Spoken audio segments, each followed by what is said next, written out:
Forecast Value Added, or FVA, is a simple collaborative tool that aims to evaluate each step in the forecasting process and ultimately eliminate those that do not increase forecasting accuracy.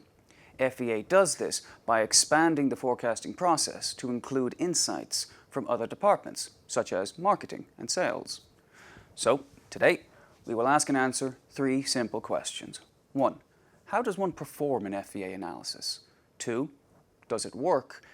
And 3. Should you use it? Let's get started. A statistical forecast is generated and then passed between departments, each of which makes changes based on their expertise. These changes are later compared with each other, then with the actual demand, and finally with the naive forecast. If the departments made the forecast more accurate, they added positive FVA. If they made it less accurate, they added negative FVA. Generally, an FVA analysis looks something like this. Step 1. Define the contributors and the order in which they will contribute. Step 2. Generate a statistical forecast and then a naive one. Step 3. Collect the insights. These will apply to the statistical forecast.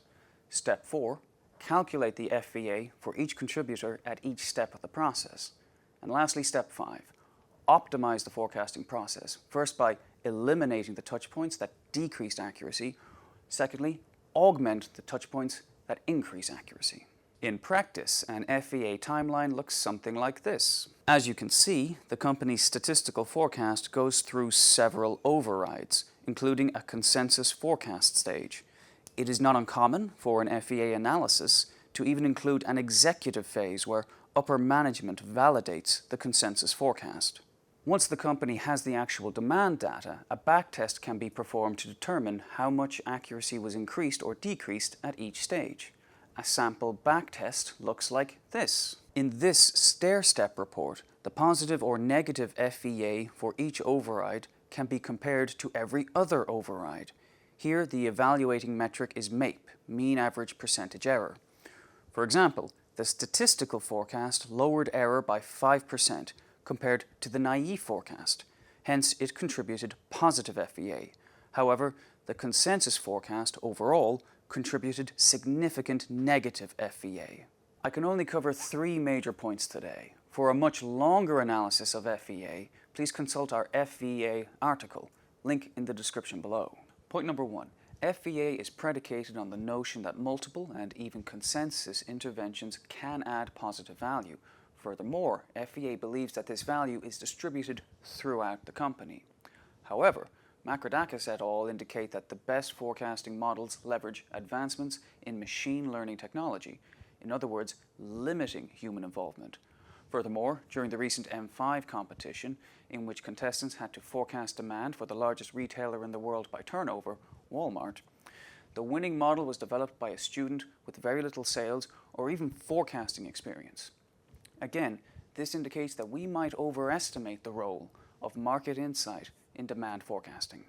Point number 2. To its credit, FVA does demonstrate just how flawed human override is.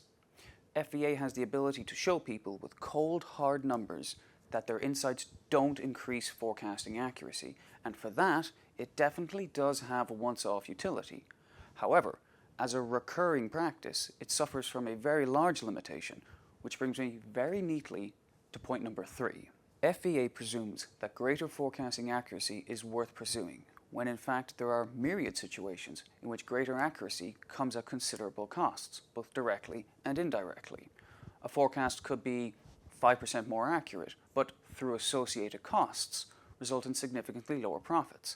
As such, forecast success really ought to be solely predicated on reducing euros or dollars of error, rather than pursuing greater accuracy in and of itself. So, should you use it?